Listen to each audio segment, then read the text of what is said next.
Welcome to the PAC Podcast. I'm your host, Dr. Jonathan St. George, and today I have the incredible opportunity to talk to Dr. Ralph Slepian about fiberoptic intubation and the surprisingly important role it plays in the age of the video laryngoscope. Now, Ralph is a master of the fiberoptic device, but this podcast is really for the rest of us. If you're like me and manage airways outside of the operating room, you might feel a bit overwhelmed about how to add this skill to your toolkit, or if it's even necessary. If that's the case, then this podcast is for you.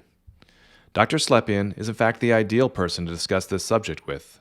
He's a professor of anesthesiology at Weill Cornell and a dedicated educator with special expertise in the use of fiber optic devices for airway management, both inside and outside the operating room.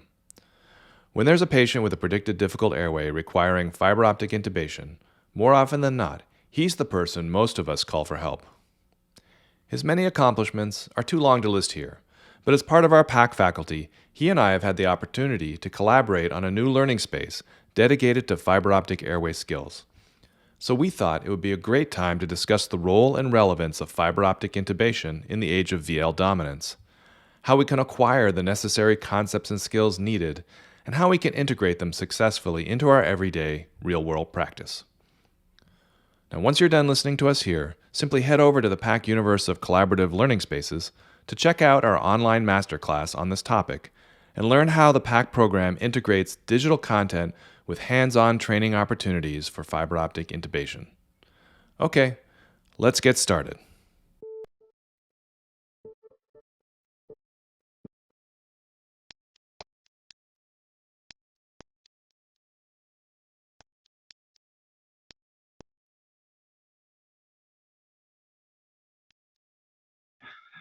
I've been looking forward to this talk. What are we talking about today? I think fiber optic. I think.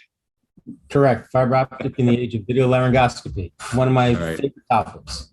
Yeah, I know. I mean, you taught me how to do it, and you've taught countless before me how to do it, and you're kind of the go-to guy for fiber optic at our institution. And I think it's going to be a great conversation. I think we're going to go through a ton of great material, and I think, not only for anesthesiologists, but people who work out of hospital in the emergency department or other settings who may be considering fiber optic or wanting to learn more about how to use it.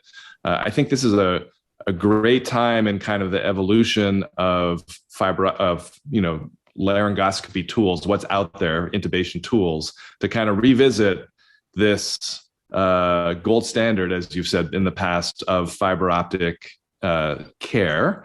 And so I think it was just start off by answering the first question, that is, do you think fiber optic intubation is still relevant in the age of the video laryngoscope? Well, that's easy. It's absolutely relevant, and everybody still needs to know how to use it and when to use it. Yeah, I would have to say maybe a few years ago I wasn't in that camp. But I am now in that camp after getting more comfortable with the device and seeing what it can do. I think, if you were to ask a lot of people who are not anesthesiologists, I would say that the vast majority of people really rely on either direct laryngoscopy or now even more, I think would say the majority of a video laryngoscopy. And very few people feel comfortable or have any skills at all with fiber optic intubation. What's your take in terms of in your specialty in terms of anesthesiology? Do you think most anesthesiologists feel comfortable with the device, particularly with, say, a really difficult airway, or not? So I'm going to say a few things. One, I love the fact that everybody's moving to video laryngoscopy. I truly think conventional laryngoscopy with a non-video scope probably should go away. It's hard to figure out why a surgeon would do an open gallbladder today as opposed to laparoscopic. You need to know how to do it, but video laryngoscopy is so much more important. There are times when you will not be able to get into somebody's mouth. They may have trismus. They may have a reason that you cannot do an oral intubation, and you need to be able to do a nasal intubation. If you cannot open the mouth, then you need a way to see, and that really is fiber optic skills. So you still have to be really agile and able to do a fiber optic either nasally or orally at times. And so I don't think it is practiced enough so people's comfort level is dropping, and we need to bolster that with practice. Yeah, I mean, I really couldn't agree more. I think fiber optic, I've tried to integrate using it more, particularly with nasopharyngoscopy and other skill sets to kind of continue to be comfortable with the skill. But for an emergency physician, at least in my environment, it does fall into that sort of high risk, low frequency type of procedure. Most of the time, VL is perfect for me, and it sometimes falls into the spectrum of surgical airway, the emergency front of neck access, because you have to keep those skills up if you want to be comfortable with them. And I feel like fiber optic falls into that category where we really need to be better at giving ourselves the opportunity to train regularly with high quality trainers and in clinical scenarios to kind of keep this skill fresh and comfortable with all providers. So we're quite lucky in that we still get to use it on non-emergent situations. So for elective oral maxillofacial surgery, they request nasal intubations, and we have the option of doing them with a video laryngoscope or a fiber optic. And my standard is let's do them all fiber optically so that we maintain our skills. In the super obese population, you may not want to put somebody with BMI of 60 to sleep. And so you're going to do them awake. Well, you might as well do them awake with a fiber optic bronchoscope so that you get to practice under non-emergent conditions. Yeah, I think finding opportunities to practice skills, keep your skills sharp and non-emergent. Don't try to be, this is a good time to refresh my skills when the most difficult airway in the world with the angioedema and the known subglottic stenosis shows up in your operating theater or in the emergency department. Couldn't agree more. So I think we've kind of hinted around this, but I guess, if we're saying that fiber optic intubation is really an absolutely necessary skill and continues to be one and should be integrated into everyone's practice, where do you see that role? Where do you see the place that fiber optic sort of shines? When we have all these other tools available to us, where do you think fiber optic really shines? You mentioned some of them, but let's really dive into it. So there are certain patients with congenital anomalies, or particularly oral maxillofacial, that will require may require something else besides a video laryngoscope, being a fiber optic. Patients with facial trauma may need a fiber optic intubation. As we talked about, the obese patient. If you need to look in somebody's trachea for a burn patient, well, you've actually done all the work already, so you can do a fiber optic for them. And those are some of the patients I think about. Yeah, so I think I know we've talked about this before. I think someone with a known or predicted high likelihood anatomically difficult airway are kind of the patients where I think you should be thinking about fiber optic. Is that kind of your general 330,000 foot kind of thought about it? So when you look at a patient, there are anatomical features that make you think they'll be difficult. So that's one type of patient. A person who comes to you and says, I'm a known difficult intubation, they need to be done fiber optically. Cervical spine issues are interesting to me. Some people are completely fused and they won't be able to move. And I think people are a little cavalier with that patient. And I think those patients probably deserve a fiber optic, if not an awake fiber optic. Again, we talked about patients with limited mouth opening. Some head and neck cancers cause problems for us.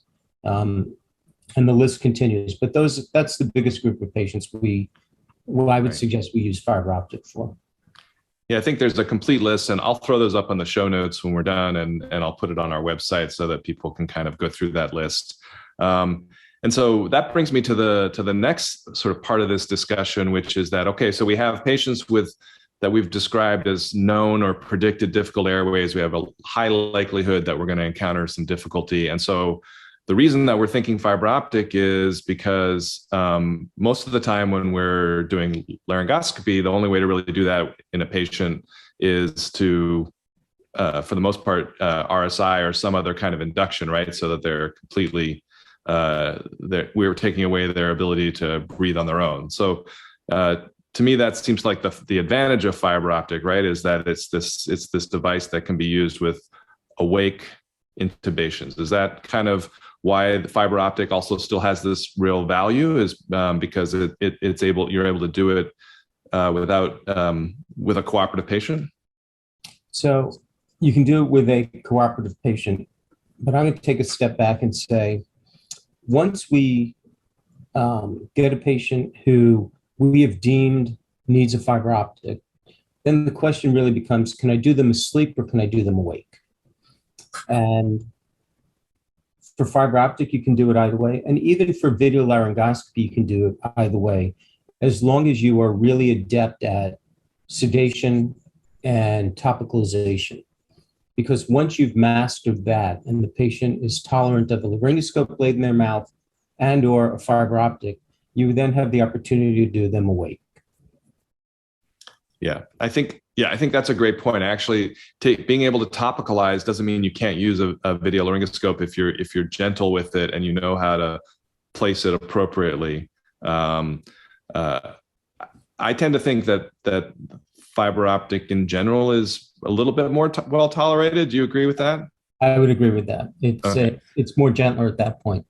But so what's interesting in our world, so if you come to me as a known difficult, and I make the decision I'm going to do you sedated fiber optically, I might, in the middle of that, prior to placing the fiber optic scope, I may actually look with a video laryngoscope. And if I can see easily, I have an option of putting the tube in or going back and do it fiber optically. But the reason I do that is I can then change the designation of this patient, because all of a sudden, he really isn't a known difficult. He got labeled that because somebody else had a problem, which means he's fiber optic for the rest of his life. Although I may say, no, you're not, because I've now looked and I can see. Right. Yeah, I think that's a really great point. I often, I use nasopharyngoscopy in the emergency department for that reason often, just to look and see what I can see. Because I think, we've looked at that and studies have looked at this, that we're terrible for the most part for predicting difficult airways, unless it's just obvious, right? But, I had a patient the other day at our Lower Manhattan institution, and cardiac arrest and, BMI easily over 50. And I was sure that it was going to be difficult, and it actually wasn't. And then I've had others where I was, this is going to be fine. And then of course it ends up being really difficult. So I think this is one of the challenges, right? Of like when you're trying to make a decision between, okay, I'm going to do, RSI with VL versus, an awake fiber optic intubation. It can be sometimes challenging. There's a lot of gray area, I would say, in trying to make that decision and which one's the right one. Right. And we have lots. Go on. No. Go ahead. I was going to say, when you evaluate the patient, I think we look at lots of different things, but I think about probably three things that make patients most difficult to me. One is the ability to move their neck up and down. If that's limited, that's going to be a problem for me. How far they can open their mouth, but then more importantly, can they pronath? Can they take their bottom teeth and bite their upper lip? And if those three things, if they can move their neck and they can pronath and I can open their mouth, they are very unlikely to be a problem. But if one of those is off, you're probably okay. If two of those are off, you're going to struggle. And those are not tests that people do frequently when they're looking at patients.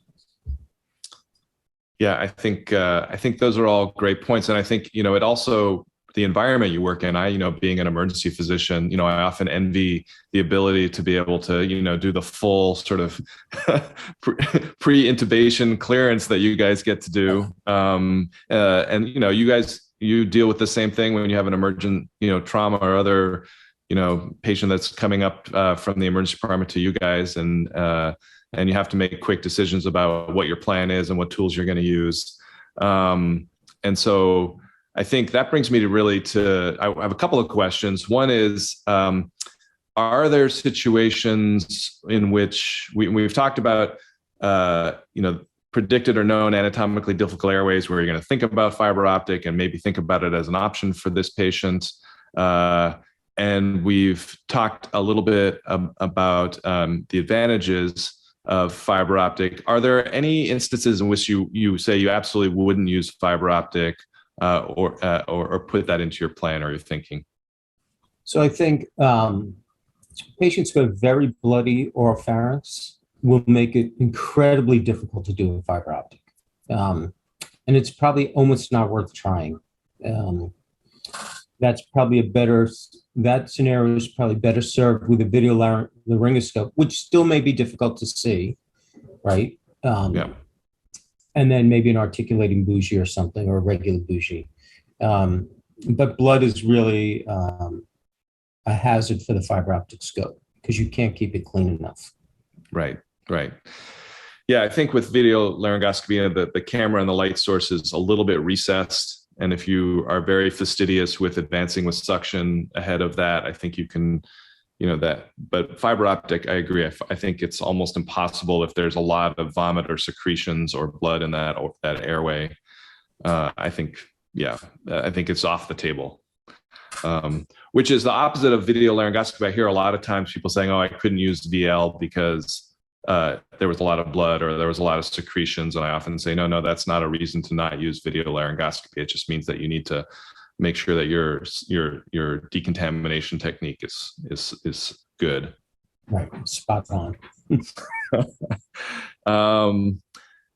So we've talked a lot about anatomic airways, predicted or known as kind of a great opportunity. Are there any other, would you use this in a physiologically difficult airway, say like a hypoxic patient? So the answer is yes, you may need to, right? If they have the other variables that we think will make them difficult for video laryngoscopy, then we will need to. But resuscitation is really important. So I think either fluid resuscitating or getting a vasoactive drug on board to help you ameliorate the sedative effects of lowering the pressure is important. And then if they're hypoxic, really mandating that we use some form of supplemental oxygen. If you're getting prepared, you can be using high flow. Of course, that could get in the way a little bit when you do your procedure. Or if you're going through nair, you could put the nasal cannula into somebody's oropharynx. And extra oxygenation is a huge benefit on difficult airways. Got it. Yeah, I think there's a lot of confusion around some of the physiologically difficult airways. So for me, so if they have a predicted or they have an obviously anatomically difficult airway and they're also hypoxic, you may need to still do fiber optic. Let's say it's a patient though that really you're not predicting any difficult anatomically, but they're hypoxic. And you've maximized their pre-oxygenation, but they're still O2 sat is still, say, in the mid to upper 80s, and that this is going to be they're going to fall off that saturation curve quickly. Would fiber optics still be something you would consider, or in that scenario, or would you just go and do DL?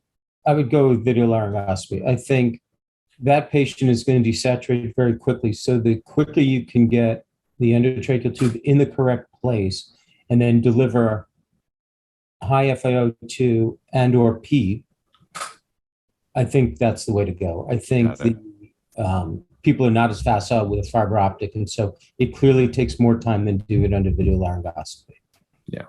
Yeah, I agree 100%. I think borderline oxygenation saturations by themselves, I don't think necessarily mean that you should be doing fiber optic. I think, trying to minimize the time to getting a definitive airway is probably the better option for the patient.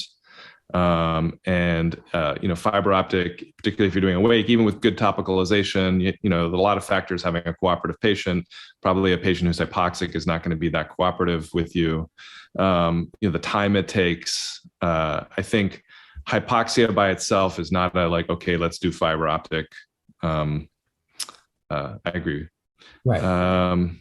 Getting the tube in quickly in that patient. Yep. You had mentioned earlier that you said that there were some instances where you would do fiber optic, where a patient was with RSI, where they were completely induced and not always awake. Can you give me examples of when you might want to have a completely sedated and paralyzed patient where you might do fiber optic? So for that, it's different in the OR, right? So there are lots of patients who are going to have a procedure, so we are going to induce and paralyze. And then we choose to do fiber optic either for, I'll talk about OMFS again, because they need a nasal and we can do it fiber optically. Or, and this is tricky, in head and neck cancers, I may not be able to get around the tongue with my video laryngoscope because it's really, that's where the tumor is, or that's where the anatomy is so abnormal that I'm not able to see, but it'd be easier with a fiber optic. But I'm convinced that I'll be able to ventilate. Got it. So I have to be sure I'm going to be able to ventilate. If I don't think I'm going to be able to ventilate, I will not put somebody to sleep, or I will not paralyze them. There is a road we go down sometimes where we can do an inhalational induction, keeping you breathing, and then make the decision, how do I want to access that airway? Right. I think again, we're constantly affected by the environment we work in. I think we work in different environments. And one of the key factors that I think I always run up against when you and I are having conversations, I'm trying to integrate or absorb what it is you're telling me and imagine how I would do it.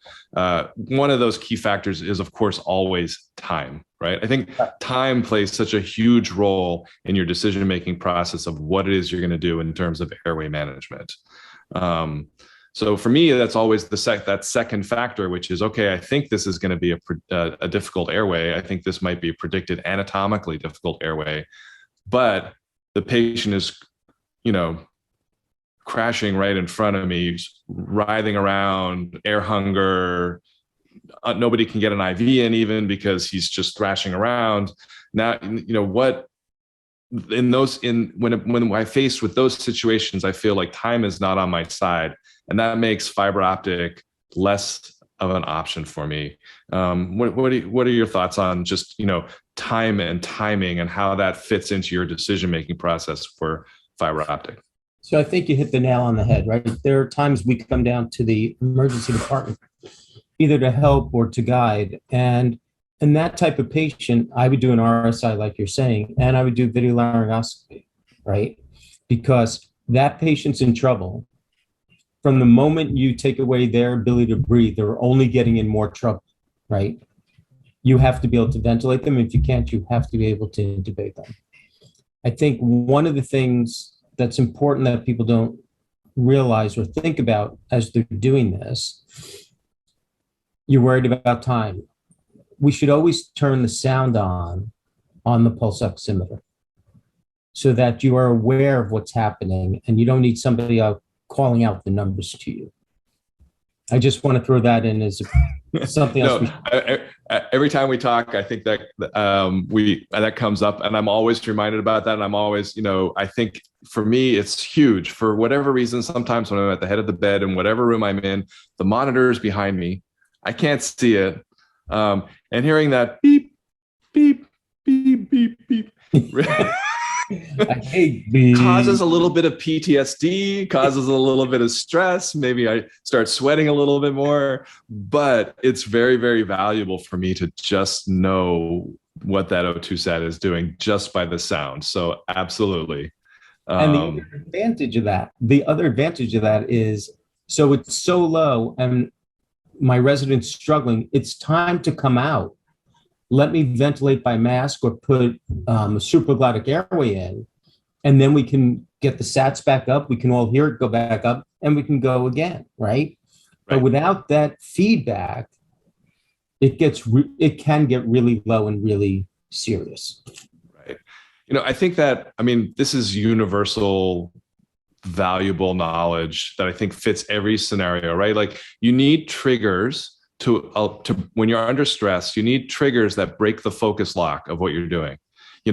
So I often find that most people, it's not uncommon to be in a resuscitation or in a difficult airway where that O2 sat is dropping, but people are just like, I'm in the process. If I just have 30 seconds more, or 45 seconds more, or a minute more, I know I can do it. I know I can do it, whatever it is you're doing. Right. And so that ability to have an extra sound or something that triggers you to stop what you're doing, prioritize oxygenation again, throw in a supraglottic, put on the face mask, whatever it is you need to do to ventilate and oxygenate your patient, pre-ox them, wash them out again, think a little bit about what your plan is, maybe decide to change it. Reposition the head. Right. Right. Yeah. So that fits with Fiberoptic. That fits with everything, and it is included in Fiberoptic airway management, and I think should be part of. If you're going to do Fiberoptic, you should also be cognizant of the fact that time is a factor, and you need to be addressing that at every point in your airway management. I find that So for me, the equation is: do I think you're an anatomically difficult airway? Are the conditions appropriate? Like, do I have a cooperative patient? Do I have enough time? Do I have the equipment available to me? Am I a skilled enough provider with Fiberoptic to think that this is a patient where I think I could be successful? Sort of running through those questions in my mind and then making a decision, yes or no, this is what I'm going to do. And then going ahead and getting the plan together and doing the topicalization. And I think we should probably put topicalization in a whole, like we should probably do another section on topicalization. We could probably do a podcast on that. But do you have any thoughts about so when you're talking about not wanting to take away someone's ability to oxygenate and ventilate themselves, their own respiratory drive, and you're doing Fiberoptic and you have enough time, say maybe it's a Ludwig's or they have a little angioedema and they're in the emergency department, but they need to be transferred, or you just think that they should be intubated sooner rather than later. But there's, maybe 30, 45 minutes of time, maybe even just 20 minutes, but you have a little bit of time to maybe give this a try. Do you have any thoughts on topicalization, like key points, things that you find in your practice make it predict failure or success of that person doing the topicalization? Yeah. I like to use a regular oral airway and actually coat it with 5% lidocaine ointment. Get the patient to suck on it until they can take it all the way into their mouth so that the airway is flushed like you would want to use it for ventilation. Once they can actually hold an oral airway in their mouth flush, they are pretty much ready to be instrumented. The only thing we haven't done is add more topicalization through an atomizer to the back of their throat.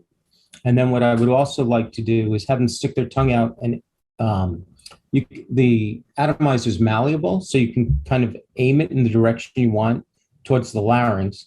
Have them take a breath and squirt it. They will take that below the cords. At this point, they should be very easy to instrument either with a laryngoscope or fiberoptically.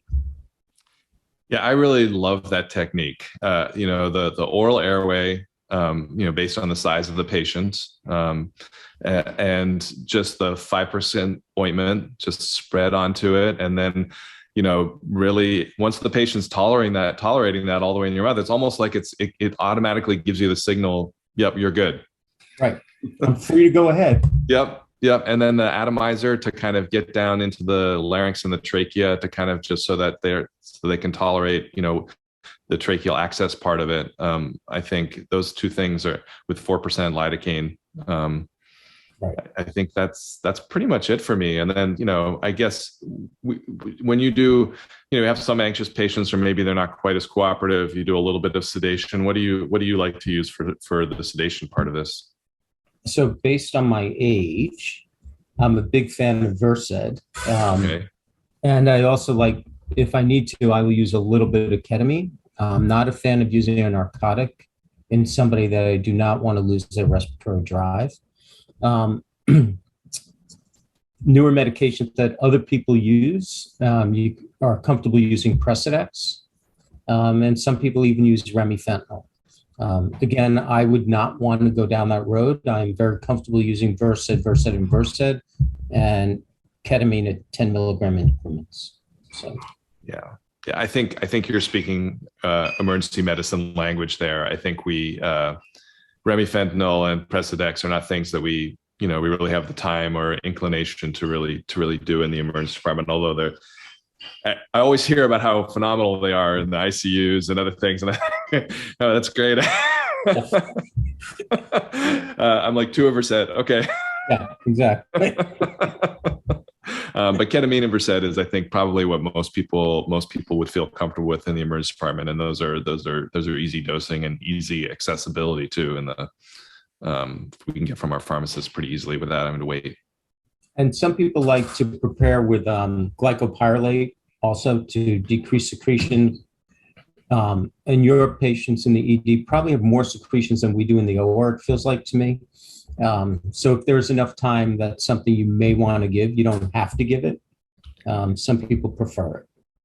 Yeah, it's interesting. I think the reasoning behind that, right, is that the secretions kind of coat the mucosa, and then you don't get absorption of the. And do you find that I have not, unless the secretions are really, really heavy, I've never really found it to actually be a thing. I totally agree. So I don't use it. Other people do. And so when I go to help, they're like, oh, we're going to give glyco for secretions. I'm like, okay, right. Because that's their preference. I'm not going to change what they do, but I'm there to help them. So, but truly in my practice, no. Okay. Yeah. And, look, in my environment, anything you can do to reduce the number of steps to get to your destination is always a really good thing. So less complexity with the same amount or close to the same amount of effectiveness, I think is honestly, by the time, if I'm intubating you in the emergency department, by the time with the non-rebreather set to flush and the nasal cannula, your mucosa is probably so dry that I probably need to lube everything up before I stick it in your mouth. Yeah. All right. Any other? So I think I still see people sort of using nebulizers with lidocaine. Is that still something that you're doing? So I personally do not. I use the regular atomizer, the one with the syringe. I'll spray the mouth while we're doing the lidocaine lollipop. So I don't only use it to get to the trachea. I also use it to help speed up the time used while they're sucking on the lollipop. But yeah, I think the nebulized lidocaine was the sort of this shotgun approach that you thought you were going to get it everywhere, but I don't find it to be as effective as the other techniques that we just talked about, the lidocaine lollipop with the ointment and the atomizer. Right. So what I watch when other people use the nebulizer is that when you ask them to hold the oral airway in their mouth, they still can't. So it must be getting some, but it's not enough to do the instrumentation that we would like to do. Got it. And so yes. To your other statement, how many less steps can I make? Right. Right. So I think for me, I take glycopyrrolate kind of off unless I think it's something I really need. So which is rarely, and I think I take nebulized lidocaine off, and I'm really just the two things that the lidocaine lollipop technique that you taught me, and then the MAD atomizer are what I use, and I find it to be very effective. Totally agree. It's what I've been doing for, I don't know, 15, 20 years now. I used to do things differently, but once we got the MADS atomizer, what I learned was I didn't need to do transtracheals. In the old day, our atomizer was not malleable, and I couldn't aim it at the cord, so I used to do transtracheals. Once we got the atomizer, the malleable MADS, when I did a transtracheal, nobody coughed. So I realized I was already getting where I needed to get to. So I totally gave up transtracheals. Oh, that's really interesting. I mean, I never learned how to do transtracheals, but I always I sort of always put in that category of like, oh, that's the gold standard. Like the fiber optic goes, it's like, it's like peanut butter and jelly, the fiber optic with the transtracheals. Right. Yeah. But you don't really find that's the case anymore. Like that's not really really part of your practice at all ever. No, ever since we got the MADS atomizer, and I don't know how many years ago, Yeah. I did 2 more transtracheals, and I'm like, they don't cough. Why would I ever do that again? Right, right. And to me, this goes back again to, the very beginning of our conversation. We're talking about trying to keep skills up, not doing this as frequently, trying to figure out ways to make sure we continue to feel comfortable with this important skill. And so the easier I can make it, right, it allows me not only reduces the number of things I have to learn. Like it's great that I don't have to learn transtracheal anymore to do this, right? It democratizes the skill. Right. It's great that I don't have to do 6 things to topicalize you. I can just do 2. Yeah. And so I think all of these things sort of move us towards this ability to be able to sort of reintroduce people to fiber optic and get it more integrated into people's practice, I guess is what I'm trying to say. Yeah, I totally agree. And once they realize it's not as difficult to do the topicalization, they may be more willing to pick it up sooner. And then we just need to figure out a way, how do we improve their skill set with that particular device? Yeah. I think, and going back to our initial discussion about also trying to find opportunities to do this technique, right? One of the areas that I think it really is this skill set can really shine, and is kind of an easy way to be able to use it in a clinical scenario.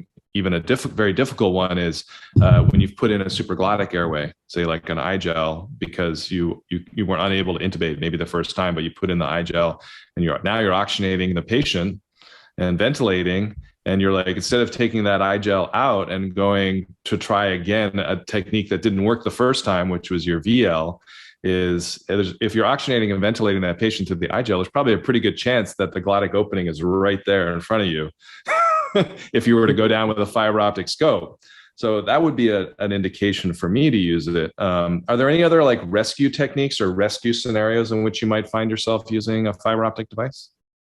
So that was really interesting what you said. So I'm going to put a lot of devices together for this conversation that most people wouldn't do. But if you take a bronchoscopic adapter, attach it to your supraglottic, now you have a way in and you're still ventilating.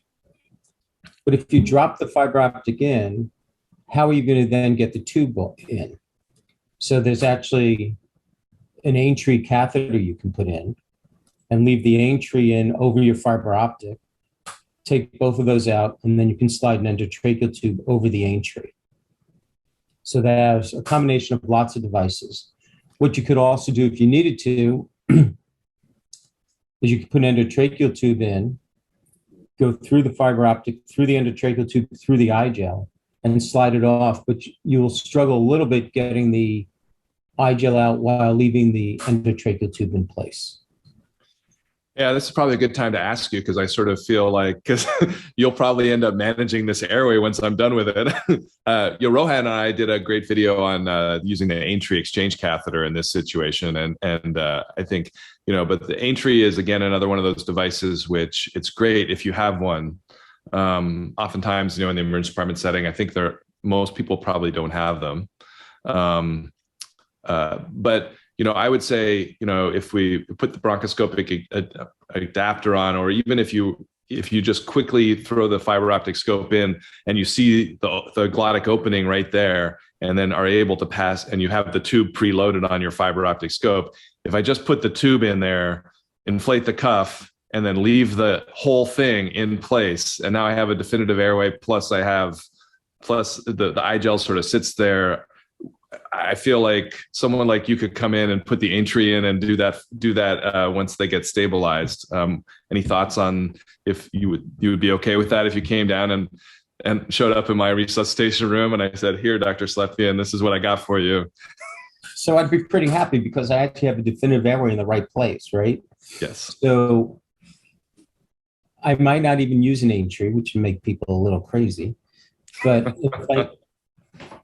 if I know that the tube is far enough past the cords, I can take a smaller endotracheal tube, put it on top of the other one, and now lift the eye gel over. Basically, I'm using the second endotracheal tube as an obturator.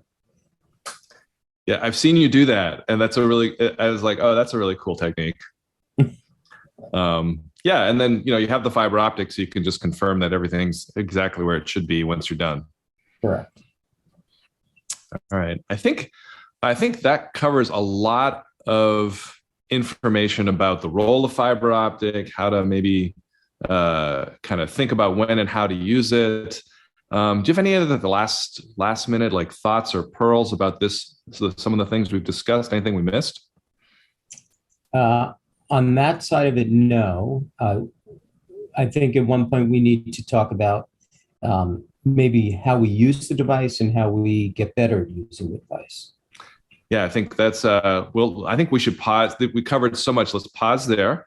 And then let's actually get into how you integrate it into your practice, and how you get comfortable and confident with the techniques you need to be successful. Because I think definitely one of the things that's game changing is it used to be that a fiber optic device had to come from central supply, and it needed to be sterilized, and it was never available when you needed it. But now with disposables and the new devices that we have in the emergency department that allow us to move seamlessly from a fiber optic bronchoscope to standard geometry VL or hyperangulated all in one device now with picture-in-picture, I think it's become a much more accessible tool across all environments. And so I think that's also why I think I really wanted to have this conversation, because I think it's time for people who haven't really thought about fiber optic as an option, or kind of put it off to the side and said, yeah, we're not doing that anymore, to reconsider that perspective and to come back to fiber optic and imagine how they might reintegrate it into their practice. Yeah, I think it's still a gold standard and needs to be used in really important scenarios that can be life-saving. And it may, in some ways, save somebody from having to have a trach, right? Yeah. So I think there are huge advantages knowing how to use it and when to use it. Awesome. Ralph, let's just stop there, and then we will go ahead and pick up the second part of this topic in the next section. Sounds great.